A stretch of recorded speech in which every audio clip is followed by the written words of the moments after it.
Funny how messages arrive when you're at your lowest, when the noise in your head is loud and the weight you carry feels permanent. You've been replaying the same memories, the same mistakes, the same doubts, thinking they're stitched into you forever. And then a thought cuts through the chaos, sharp and unsettling, like someone pulling back a curtain you didn't know was there. What if what's been hurting you isn't meant to stay? What if tomorrow isn't just another repeat? What if someone is about to step into your story and wipe clean the parts you thought defined you, the scars you hid behind smiles, the heaviness you learned to live with, the nights you survived silently? Because sometimes relief doesn't come as an apology or an explanation. It comes as a sudden shift, a presence, a moment that changes the rules you've been playing by, forcing you to realize that even the deepest marks can disappear when the timing is right and the message finally reaches you. Burden carried in silence is the heaviest kind because no one sees it, no one measures it, no one claps for surviving it. You wake up every day wearing a face that convinces the world you're fine, while inside your mind is loud, crowded, restless. You learned early that explaining pain doesn't make it lighter, that speaking it out loud only invites judgment, advice you didn't ask for, or silence that hurts more than honesty. So you adapted. You smiled at the right moments, laughed when expected, showed strength when you were breaking, and told yourself that carrying it alone was safer than being misunderstood. Over time, that silence became routine, and the burden became part of your identity. You stopped asking when it would end, and started asking how long you could endure it. Every memory you never spoke about stacked on your chest. Every regret you buried pressed deeper. Every disappointment you swallowed shaped the way you looked at yourself. The world kept moving, and you kept pace, but something inside you stayed stuck, replaying moments you never resolved, words you never said, chances you never took. Silence teaches you to normalize weight that was never meant to be carried forever. You convince yourself that everyone lives like this, that exhaustion is normal, that heaviness is adulthood, that pain is just background noise you learn to ignore. But ignoring it doesn't dissolve it. It settles in your posture, your reactions, your patience, your sleep. You become sharper with people who don't deserve it and gentler with those who take advantage of your quiet strength. You start believing that being strong means being silent, that endurance equals worth, that survival is enough. The burden grows smarter too. It waits. It surfaces when you're alone, when the lights are off, when distractions fade. It whispers questions you avoid during the day, doubts you silence with routine, fears you bury under responsibility. You replay conversations that never happened, outcomes that could have been different, versions of yourself that feel unreachable now. And still, you don't speak. Because silence feels controlled. Silence feels safe. Silence keeps you from appearing weak in a world that rewards composure more than honesty. You carry the burden through work, through relationships, through crowded rooms, where no one notices the war behind your eyes. Sometimes someone asks if you're okay and you answer automatically, because the truth would take too long, and you're not sure anyone wants to hear it anyway. Over time, silence becomes armor. Armor is heavy, and you forget what it feels like to move freely without it. You start to think this weight is permanent, that it defines you, that relief is for other people, for louder people, for luckier people. You tell yourself that if you've survived this long, you can survive longer, even if surviving doesn't feel like living anymore. But silence has a limit, not because you break, but because carrying everything alone was never the design. The burden isn't proof of strength. It's proof of endurance in an environment that never gave you permission to rest. And even now, as you move through another day, holding everything together with quiet discipline, there's a tension beneath the surface, a sense that something has to change, that weight this heavy cannot remain unnoticed forever, that silence can only protect you for so long before it starts demanding payment in the form of numbness, distance, and exhaustion.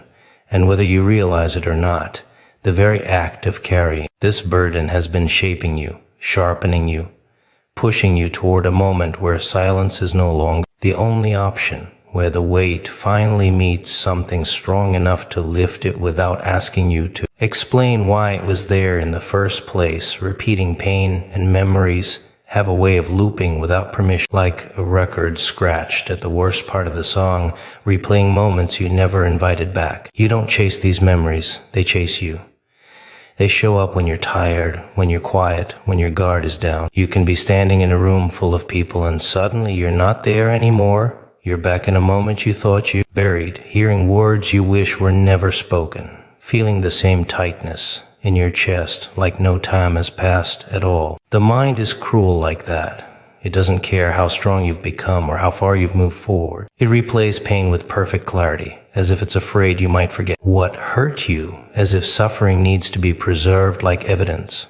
You try to distract yourself. You stay busy, scroll endlessly, fill your days with noise so the memories don't get space to breathe. But repetition doesn't need silence. It can scream in the middle of laughter, creep in during routine, sneak into moments that should feel peaceful. You begin to recognize the pattern.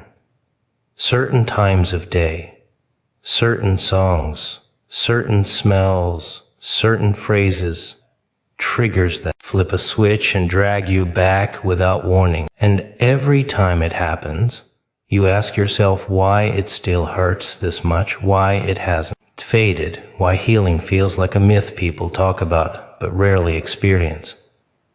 Repeating pain isn't loud all the time. Sometimes it's subtle, like a shadow behind every good moment, reminding you that joy doesn't last, that something bad always follows. It trains you to anticipate disappointment, to expect loss, to prepare for impact even when nothing is wrong. You start reacting to the present as if it's the past, guarding yourself from wounds that already happened but still feel active. Memories become weapons you turn on yourself, replaying mistakes missed, chances, moments where you wish you were different, stronger, braver. You analyze every detail, wondering where it went wrong, convincing yourself that if you had said one thing different, acted 1 second faster, trusted one instinct instead of ignoring it, everything would have changed. The repetition feeds guilt, and guilt feeds the loop. You tell yourself you should be over it by now, that time should have erased it, that others have survived worse, so why are you still stuck here? That comparison makes the pain sharper, not smaller. You begin to distrust your own mind because it won't let go, because it refuses to release images and emotions that no longer serve you. Nights are the worst. When the world slows down, the memories speed up. Conversations replay with alternate endings. Faces appear without invitation. Emotions resurface with the same intensity, as if your nervous system never got the message that the danger is over. You lie there trying to outthink your thoughts, but pain doesn't respond to logic. It responds to attention, and repetition demands it constantly. Over time, the memories start shaping your identity. You don't just remember the pain, you become someone who expects it. You choose familiarity over possibility, even if familiarity hurts, because at least it's predictable. You carry old wounds into new situations, reading danger where there is none, distancing yourself before connection has a chance to grow. And still, the loop continues, pain repeating itself, not because life is cruel, but because something inside you is unfinished, unheard, unresolved. The mind keeps returning to the scene of the wound like it's searching for something it missed, something that would finally make it make sense. You may think the memories are trying to torture you, but sometimes they're demanding closure, demanding release, demanding change. The repetition grows louder when ignored, more vivid when suppressed, more intense when denied. And whether you like it or not, these memories are waiting for a moment, a shift, a disruption strong enough to interrupt the loop, to overwrite the script, to finally quiet the noise that has been playing on repeat, because pain does repeat forever without reason. And memories don't haunt you endlessly unless they're pointing towards something that hasn't been erased yet. Promise of sudden relief sounds almost insulting when you've been drowning for so long. You get used to the weight, the pressure, the constant expectation that tomorrow will feel exactly like today. So when relief is mentioned, your first instinct isn't hope, it's skepticism. You've heard promises before. You've made them to yourself in quiet moments, late at night, telling yourself things will change, telling yourself this feeling won't last, telling yourself to just survive one more day. And most of the time, nothing changes, the pain stays. The heaviness settles in deeper. That's why sudden relief feels unreal, almost dangerous to believe in, because believing means risking disappointment again. But sudden relief doesn't operate on logic or preparation. It doesn't require your permission or your readiness. It doesn't arrive slowly so you can adjust. It interrupts. It cuts through the noise when you least expect it. Moment you're carrying the weight like you always do, bracing yourself for another day of endurance, and the next, something shifts. Not everything, not your entire life, just enough to make you stop and feel the difference. Relief doesn't always come as an explanation or a solution. Sometimes it arrives as silence where chaos used to be. A pause in the noise, a breath that feels deeper than usual, a moment where the pain doesn't scream as loudly. And that's how you know it's real. Because it doesn't beg for attention, it just exists. You've lived so long in tension that ease feels unfamiliar, almost suspicious. You wait for the catch. You assume it won't last. You tell yourself not to get comfortable. But relief doesn't ask you to trust it forever. It only asks you to notice it now.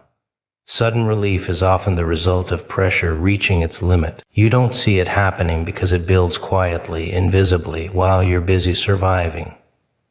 Every night you made it through, every moment you didn't quit, every time you carried on despite exhaustion, those moments stacked up. And when the weight reaches a certain point, something has to give.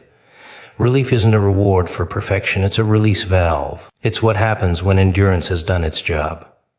The strange thing is, when relief arrives, it rarely looks dramatic. There's no announcement, no warning, no guarantee it will stay. It might come through a person, a message, a realization, a shift in perspective, or simply a feeling that the burden isn't as tight around your chest as it was yesterday. You notice it in your body before your mind understands it.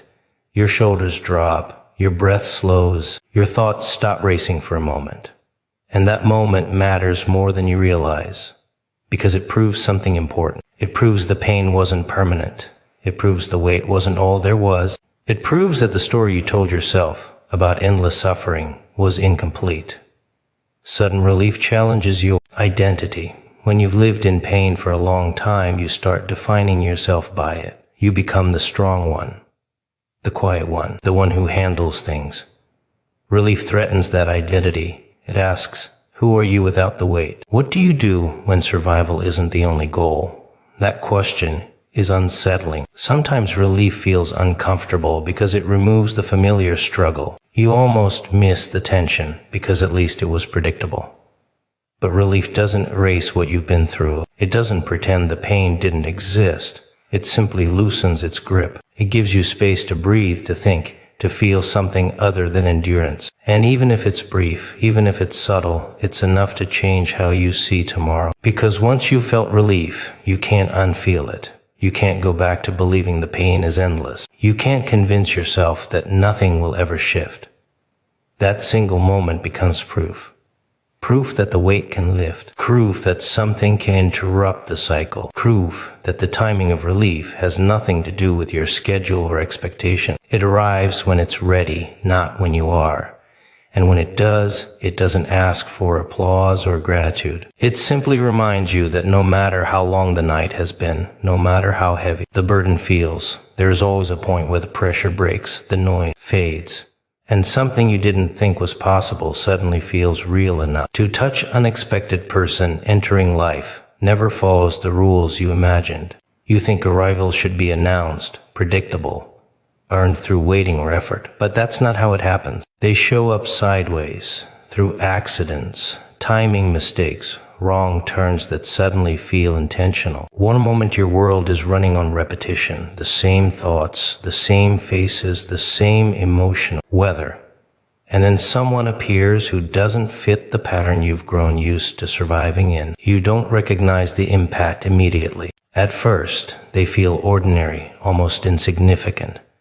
A conversation that lingers a second too long. A presence that feels strangely familiar without explanation. Something about them disrupts your internal rhythm, And that's what unsettles you. You've built your life around predictability because predictability feels safe, even when it hurts. This person doesn't arrive to respect your comfort. They arrive to challenge it. You tell yourself not to read into it, not to assign meaning too quickly, not to hope. Hope has embarrassed you before, so you stay guarded, cautious, observant. But the shift has already started. You notice yourself thinking differently, reacting differently, questioning things you thought were settled. This person doesn't force change, they reveal it.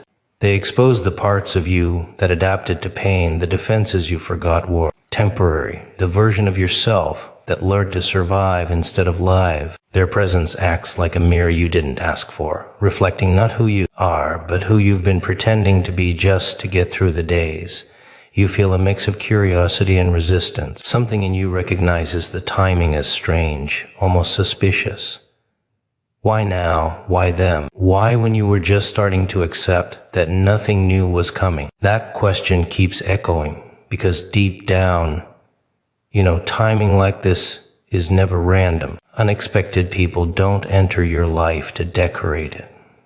They enter to disturb it, to disrupt cycles, to press on wounds you've been protecting, to offer relief you didn't think you deserved. They don't arrive perfect. They're flawed, complicated, unpredictable, just like you. That's what makes the impact real. They say things without realizing the weight of their words. They trigger reactions you thought you outgrew. They awaken emotions you carefully locked away, because feeling them once almost broke you. You find yourself more aware, more alert, more present. And that's exhausting when you've lived on autopilot for so long. Part of you wants to push them away before they get too close, before they rearrange things you worked hard to stabilize. Another part of you is already leaning in, curious about the shift, drawn to the unfamiliar energy they carry. Unexpected arrivals don't ask for permission. They don't explain their purpose. They simply exist. And their existence forces you to confront what's been missing, what's been suppressed, what's been waiting. You start noticing patterns after they appear. Old habits feel heavier.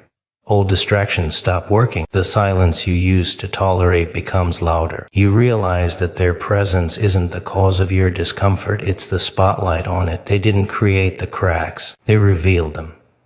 You question whether they're meant to stay or just pass through. Sometimes the impact isn't about permanence. Sometimes it's about timing, about shaking you awake at the exact moment you were settling for less than what you're capable of handling. Unexpected people often arrive carrying a message without knowing it. They don't deliver it directly. They embody it. Through their presence, you're forced to confront truths you avoided, fears you ignored, and hopes you buried because they felt unrealistic. You notice that conversations with them linger in your mind longer than they should, that your emotional responses feel sharper, more honest, less controlled. Control starts slipping, and that terrifies you because control was how you survived. But control also kept you stuck. This person doesn't come to save you. They come to remind you that you're still capable of change, connection, transformation. They disrupt the narrative you wrote when you were tired, hurt, and convinced that life had already shown you all its cards. You don't know how long they'll stay, and that uncertainty keeps you awake. Because even if they leave, they've already altered the way you see yourself, the way you interpret timing, the way you recognize meaning in moments you once ignored. And once someone enters your life at the wrong time, in the right way, nothing ever returns to exactly how it was, even if everything on the surface looks the same, because the shift has already taken place, quietly, deeply, and irreversibly reshaping your internal landscape while you're still trying to understand why this particular presence arrived now, why it feels so disruptive, and why part of you knows that meeting them was never an accident but a collision designed to move something inside you that refused to move on its own, erasing emotional scars. Is not a process that announces itself with fireworks or confession. Scars are deceptive. They feel permanent, like proof that life marked you for a reason you'll never fully understand. You touch them every day without realizing it. In your reactions, in the walls you build, in the hesitations that slip into moments that should be effortless. You've learned to live around them, to make peace with their presence, to pretend that carrying them quietly is strength. But strength is an illusion when the weight is still pressing, when the echo of old pain shapes decisions, when the memory of what hurt you remains vivid enough to affect your present. Erasing a scar isn't about forgetting. It isn't about pretending the event, the words, or the betrayal never existed. It's about disrupting the hold it has over you, weakening its grip, reclaiming the space it occupies without denying that it was ever there. The process is subtle. It begins in moments when you notice your reactions before they happen, when you see that fear, hesitation, or anger bubbling up and you choose to respond differently. It's in realizing that the old story, the one you've repeated to yourself for years about why you were unworthy, why you failed, why you were hurt, doesn't have to dictate every choice, every interaction, every feeling. Scar tissue is tough because it's protective. It developed over time, layer by layer, to shield you from repeated harm. But protection also limits mobility, constrains movement, and shapes perception in ways you often don't notice. Erasing the scar requires patience, precision, and persistence. It's a quiet, almost imperceptible process. It sneaks in through moments of awareness, through choices to act differently. Through refusing to carry old burdens into new situations, you start noticing patterns, reactions that no longer serve, thoughts that replay unfairly, attachment to past versions of yourself that keep you tethered to a story that is no longer accurate. You confront them in silence, without spectacle, without external validation. The world doesn't witness the unlayering of pain. It doesn't see the internal shifts that loosen tension, that release fear, that weaken the power of memory over emotion. Scar erasure happens in private, in small, intentional acts. Breathing when you want to panic, speaking when you want to remain silent, forgiving when anger seems justified, releasing when attachment feels necessary. It is repetitive. Each moment chips away a fraction of the weight. Each conscious choice weakens the influence. Each refusal to let old pain dictate new behavior adds to the process. You feel the subtle shift first as space in your chest, a lightness in moments that once felt suffocating, a clarity that was absent when the scar held full control. But the mind resists. You're trained to believe that scars are permanent, that pain is inevitable, that history cannot be rewritten. That resistance is part of the test. Scar tissue only yields to attention, presence, and repeated intention. You fight internal narratives that insist on permanence, that whisper reminders of failure, that replay moments designed to keep you tethered. And each time you challenge those narratives, the scar loosens. You begin to notice freedom in decisions that used to feel impossible, courage in moments where hesitation dominated, openness where fear once reigned. Erasing emotional scars is not about perfection. It is about persistence, consistency, and noticing the subtle cues that indicate progress, a thought that no longer triggers rage, a memory that no longer blinds you, an interaction that no longer provokes old wounds. You begin to understand that scars are lessons disguised as punishment, marks of survival that can be reshaped into proof of resilience. Each erased layer is not denial. It is reclamation, a quiet victory over the past that once held you hostage. The process is ongoing. Scars may resurface unexpectedly in triggers, in conversations, in memories you thought were dormant. Each resurfacing is an opportunity to reinforce the new pattern, to respond differently, to continue loosening the hold the past exerts on the present. The most powerful erasure is not in dramatic acts, but in subtle, repeated choices. In the moments when you refuse to let fear, anger, or pain dictate behavior. It is in noticing that the weight has lessened, that you move with more freedom, that your interactions are guided less by past wounds and more by present awareness. Emotional scars lose their permanence not because the world changes, not because people apologize, not because the past is erased, but because you consciously decide to refuse the power they once held. You reclaim the territory the scar occupies, not with force or denial, but with quiet, relentless persistence, allowing yourself to experience life without the constant echo of old pain shaping every step, every thought, every choice, until what was once a scar becomes a memory, a lesson, a trace of survival, and nothing more, shaping a new freedom that is almost imperceptible at first, but unmistakably real as you continue moving through each day with awareness, presence, and an unspoken promise to yourself that the past no longer dictates your future. Shift in destiny and timing is rarely polite. It doesn't ask for consent. It doesn't send invitations or warnings that fit neatly into your schedule. Life moves like a crooked hand, shuffling cards you didn't know were stacked against you, flipping them with timing so precise. It feels unfair, almost deliberate, almost like someone is laughing behind the curtain while you scramble to catch up. You think you're in control, that effort equals outcome, that consistency guarantees results. And then something happens, something so small, so quiet that at first you miss it, but it changes everything. A conversation happens at exactly the wrong or right moment. A decision you didn't think mattered suddenly shapes weeks, months, maybe years. Timing is cruel, but it's also intelligent in ways you can't understand while you're stuck in your own assumptions. You replay the sequences in your mind, wondering how coincidence could feel so intentional. You remember days when everything aligned just slightly, enough to give a false sense of mastery over your life. You remember days when chaos ruled and you felt powerless,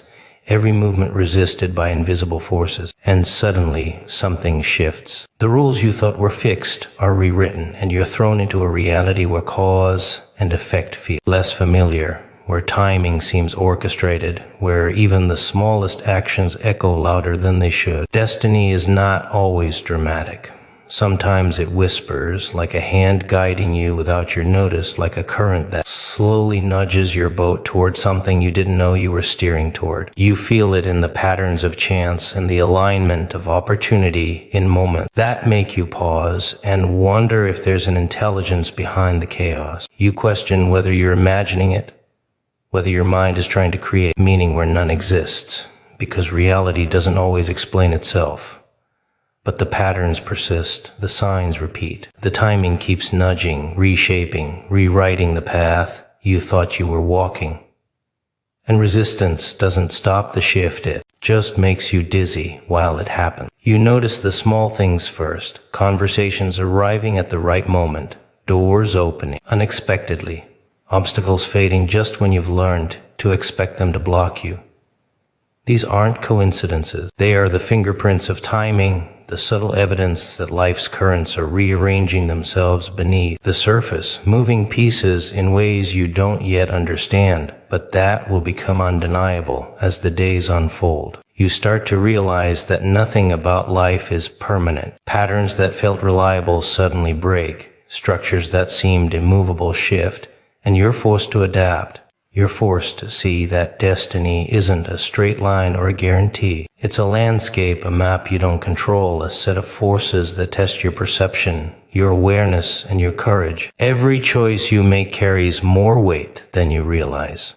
Every hesitation shifts outcomes. Every impulse nudges the timing in a direction that may surprise you. You've been conditioned to fear unpredictability, to cling to routine, to believe that safety comes from control. But shifts in timing laugh at your control. They remind you that life isn't yours to schedule, that opportunities arrive when least expected, that alignments occur with their own agenda, and that survival requires attention, flexibility, and an awareness of forces beyond your immediate perception. You begin to notice how past events were preparing you for these moments, how small, unnoticed details were part of a greater orchestration you didn't see coming. Every coincidence that seemed random in hindsight now appears intentional. Every setback that felt personal now reveals itself as preparation. And the shift continues, relentless, patient, precise. You try to plan, to anticipate, to engineer outcomes, but timing laughs at planning. It doesn't respect effort. It responds only to awareness, presence, and engagement. You see that what you thought was luck is actually alignment. What you thought was chaos is actually direction. What you thought was failure is actually a necessary step toward a rearrangement that will change everything about how you perceive choice, action, and consequence. Timing, when it shifts, changes the rules of reality without asking, without announcing, without requiring understanding. It bends life in subtle ways first, then more obvious ways.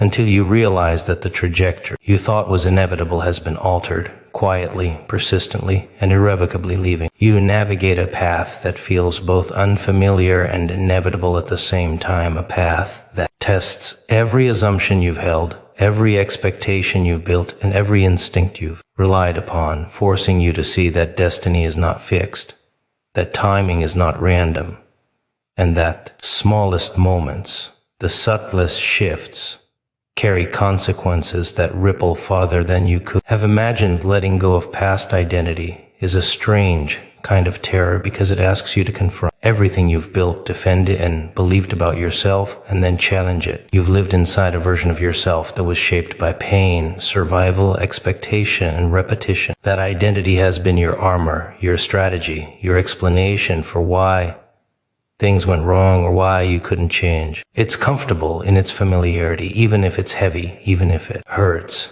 even if it keeps you from experiencing the fullness of life. And yet, there comes a moment when that identity begins to feel like a cage. You notice the boundaries it imposes, the patterns it enforces, the limitations it disguises as self-protection. Every choice, every reaction, every thought is filtered through this lens. And while it kept you safe from some harm, it also kept you from exploring new possibilities, from connecting in ways that require vulnerability, from experiencing life beyond the repetition of old scripts.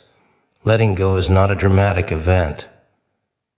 It doesn't announce itself with clarity or permission.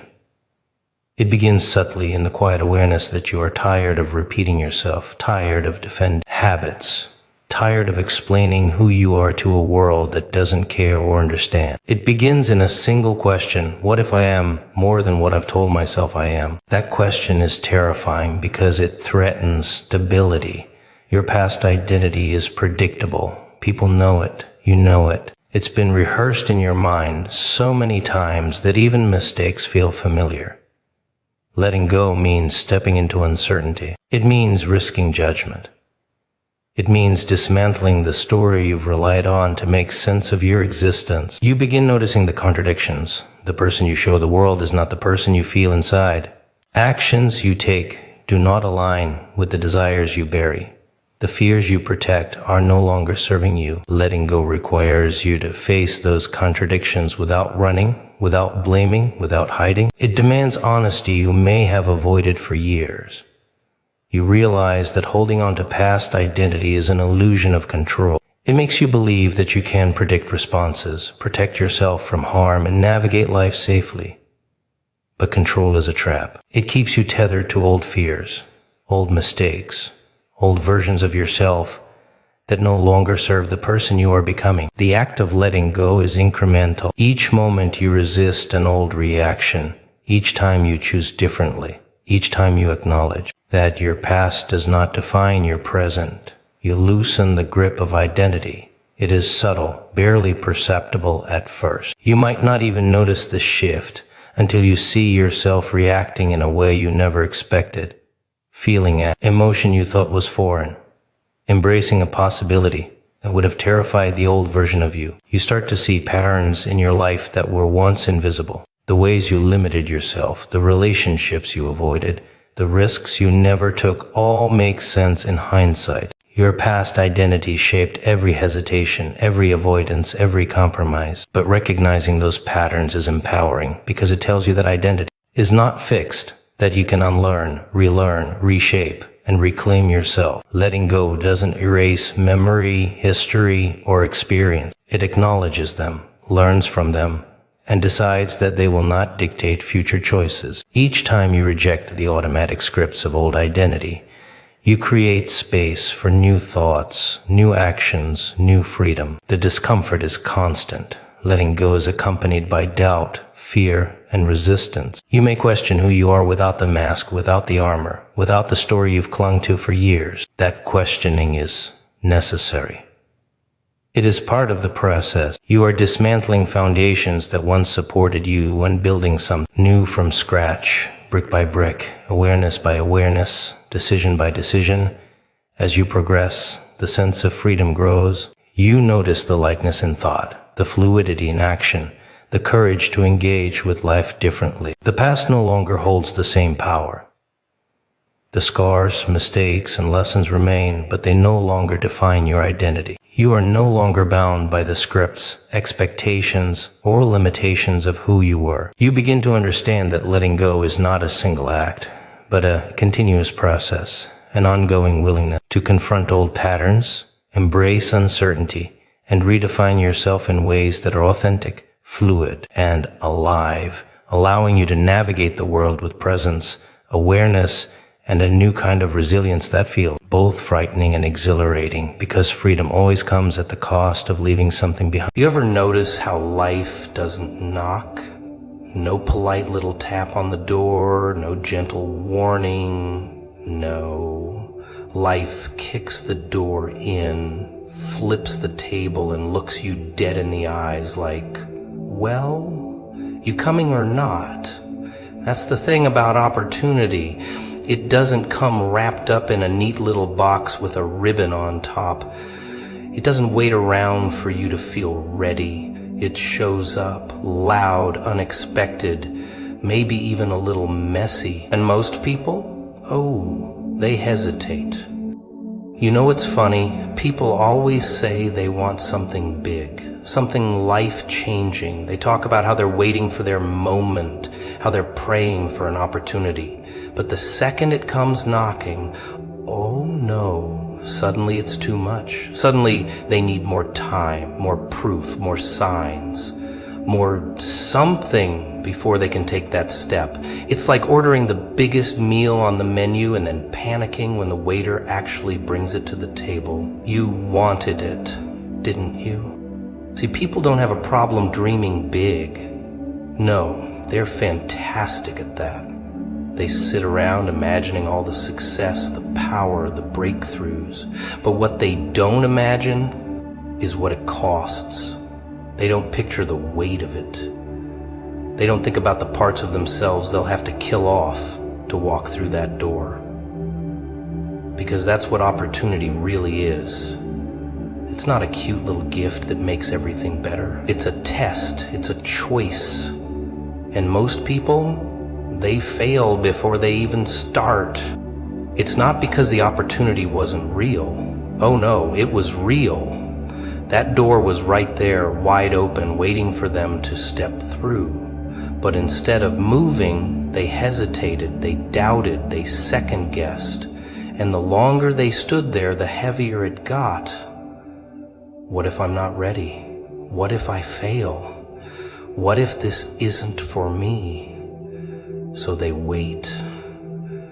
They tell themselves they need more time. They convince themselves that if the opportunity is really meant for them, it'll still be there when they finally feel ready. But doors don't work like that. That's the real joke, isn't it? People say they're waiting on the right time, but the truth is, there is no right time.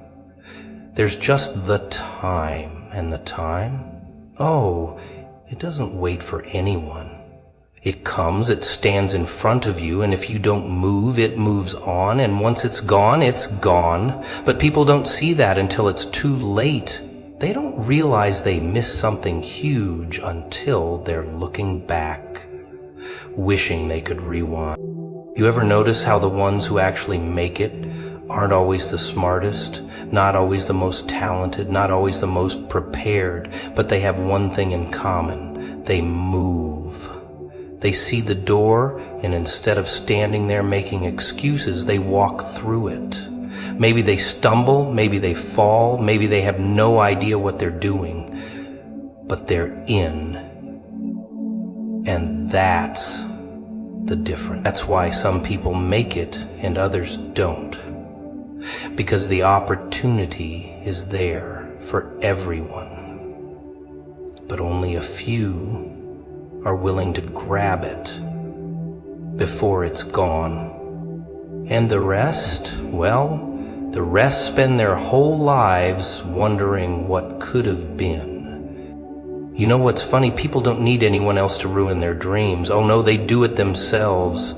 They sit there staring at everything they ever wanted, and right when they're about to reach out and grab it, they hear that little voice whispering, "What if you fail? What if you look stupid? What if everyone sees you fall flat on your face?" And just like that, poof, the moment's gone. Fear has done its job. The opportunity is still standing there, but they've already convinced themselves they can't take it. See, fear doesn't come dressed like some big scary monster. No, that'd be too easy. It sneaks in quiet, friendly, reasonable. It tells you it's just protecting you, looking out for your best interests. Maybe wait a little longer. Maybe think it through a bit more. Maybe you need to be more prepared.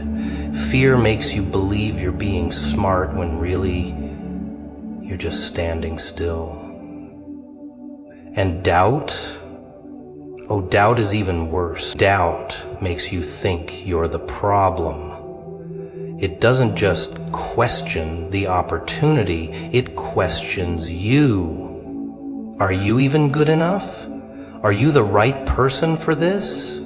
Maybe this was a mistake. Maybe you misunderstood. And that's how people lose before they even start. Not because they weren't capable, not because they didn't have what it takes, but because they let thoughts talk them out of it. It's hilarious, really. They'll sit there arguing with themselves, debating every little thing while the world keeps moving. While someone else, someone who didn't let fear win, steps in and takes what could have been theirs. Because the truth is, life doesn't wait. It doesn't care how scared you are, how uncertain you feel. Opportunity moves fast, and if you don't grab it, someone else will. You ever notice how the ones who actually make it aren't always the ones you expect? Not the smartest, not the most talented, not the ones who had everything figured out. But they had nerve. They had the guts to go for it while everyone else was still stuck in their heads. And once they're in, once they've walked through that door, oh, that's when the rest of the world suddenly sees it. That could have been me. That should have been me. But by then, it's too late. By then, the moment's gone, and all they're left with is regret. And the worst part, the cruelest joke of all, fear and doubt don't even care about you. They just do their job, hold you back, and then leave you to sit with the consequences. And the people who let them win, well, they spend the rest of their lives wondering what could have been. You ever notice how when something big is about to happen, everything starts falling apart first? It's almost like life is testing you, seeing if you're really up for it. Oh, you wanted a breakthrough?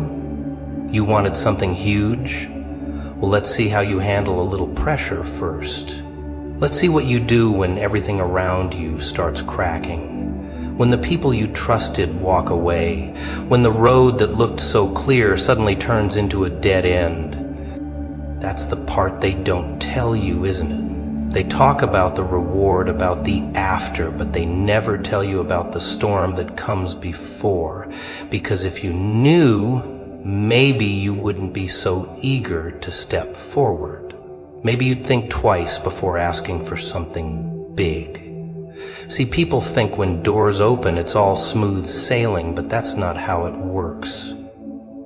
Before you step into something great, life will shake you up first. It'll take things away, push you into a corner, make you wonder if you even heard right in the first place. And most people, they take that as a sign to quit. They see the struggle and think, maybe this isn't for me after all. But that's the joke, isn't it? The struggle isn't a stop sign, it's a test. A final check before you walk through that door. A chance to see if you actually want what you've been asking for. And the ones who fail, They're not the weak ones. No, they're the ones who hesitate. The ones who see everything falling apart and assume it means they should turn back. They don't realize that the chaos isn't there to stop them. It's there to prepare them. Because walking into something big, that takes more than just desire. That takes resilience. It takes being able to stand in the middle of the mess and keep moving forward anyway. It takes knowing that just because things aren't going the way you expected doesn't mean they're not going exactly the way they need to.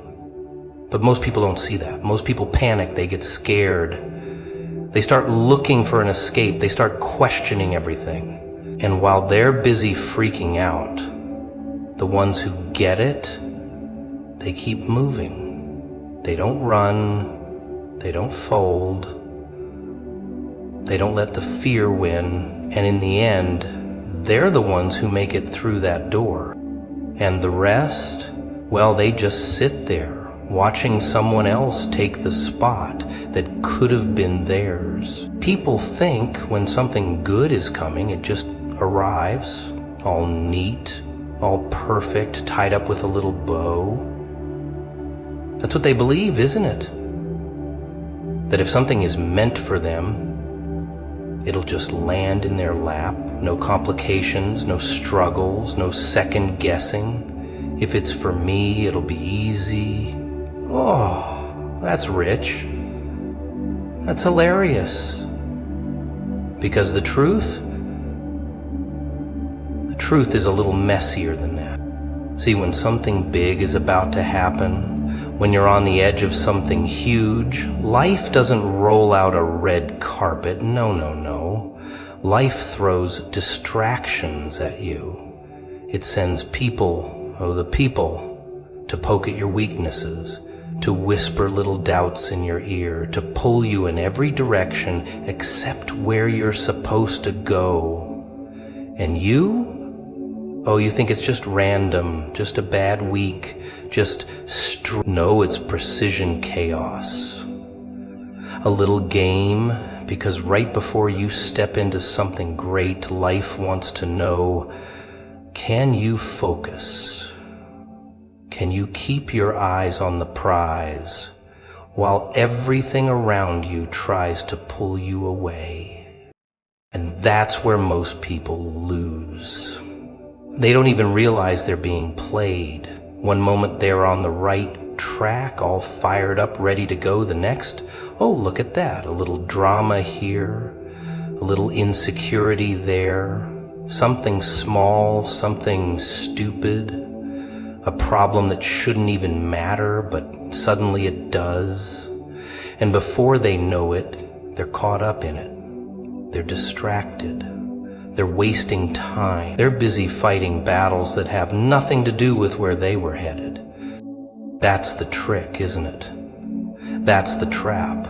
Because not everything that demands your attention deserves it. And if you don't realize that, if you don't train yourself to ignore the noise, you'll never make it through. Because when something great is coming, life will test you. It'll see if you can handle the weight of it.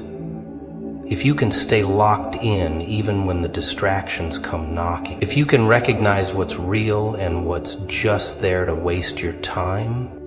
And most people fail the test. They get caught up, they get pulled away, and by the time they realize what happened, it's too late. The opportunity, gone. The moment, missed. And they sit there wondering why things didn't work out, why they never got what they were waiting for. It came all right. They just weren't ready for it. People think that when something big is coming, they'll feel good about it, that they'll wake up one morning and just know, this is it, this is my moment. They expect excitement, confidence, maybe even a little celebration, but that's not how it works, is it? No. When something big is coming, you don't feel powerful. You don't feel ready. You feel pressure. Heavy. Crushing. The kind that makes you question everything. Makes you want to run. Makes you wonder if maybe you were better off before. See, that's what they don't tell you. Before the breakthrough, there's always a breakdown. Always. It's like a law of nature. The bigger the moment, the heavier the weight before it. And it's funny, isn't it? Because people assume pressure means stop. They feel overwhelmed and think, maybe this isn't for me. They take the fear as a sign to turn back. But what if, oh, just what if, the pressure wasn't there to stop you? What if it was there to prepare you, to shape you, to make sure that when you do step into what's meant for you, you can actually handle it? Most people, they don't get that. They want the victory without the weight, the success without the stretch. But the funny thing about pressure, it doesn't go away when you ignore it. Oh no, it builds, it waits, it grows until it breaks you or makes you. And which one happens? That's up to you. Because the truth is, when something big is coming, it won't feel like a grand entrance. It won't feel like a celebration. It'll feel like everything is caving in, like you're running out of time, like you're losing control. But that's the test, isn't it? Can you stand in the weight of it and not collapse? Can you hold your ground when everything inside you says run? Most people can't. That's the joke. They pray for something great, but when the pressure comes, they fold. They talk about destiny, about purpose. But when the weight shows up, they decide maybe it's not for them after all. And so they step back. They shrink. They let the pressure win. And the moment passes. The opportunity moves on, not because it wasn't meant for them, but because they weren't willing to carry it. And the ones who do, the ones who get it, oh, they feel the pressure all right. They feel every ounce of it, but they don't let it break them. They don't run. They don't quit. They take the weight, they let it shape them, and when the moment finally comes, they're ready. Because the weight wasn't a punishment. It was the proof that something big was on the other side. People think when something great is coming, it'll be obvious, flashy, a big sign in the sky saying, hey, look over here, but no. That's not how it works, is it?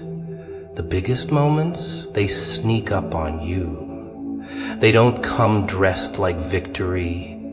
They don't come looking like a gift. No, they come disguised as chaos, as endings, as destruction. That's the trick. That's the funny part. You think everything is falling apart when really, it's all coming together. You think the door is slamming in your face, but what if, just what if, it's closing because something bigger is about to open? What if the pain, the confusion, the absolute mess of it all is the sign that you're right there, that you're inches away from something you can't even imagine yet? See, people love to talk about blessings. Oh, they love that part, the good stuff, the rewards. But they never talk about what comes before that. They never mention the part where you feel lost, where nothing makes sense, where the things you thought were solid start slipping through your fingers. Because that's what happens, isn't it? Right before something big, you don't feel strong. You don't feel sure. You feel like you're standing in the middle of a storm with no way out. And you wonder, why is this happening? Oh, but that's the real question, isn't it? Why? Why does everything shake right before the breakthrough? Why does life strip you down to nothing before it gives you something more? Maybe it's because you can't step into something new while you're still holding on to the old. Maybe it's because you can't carry a bigger blessing with hands full of things that don't serve you anymore. Maybe the storm isn't there to break you. Maybe it's there to clear the way. Most people don't see it that way. They see loss and they panic. They see struggle and they retreat.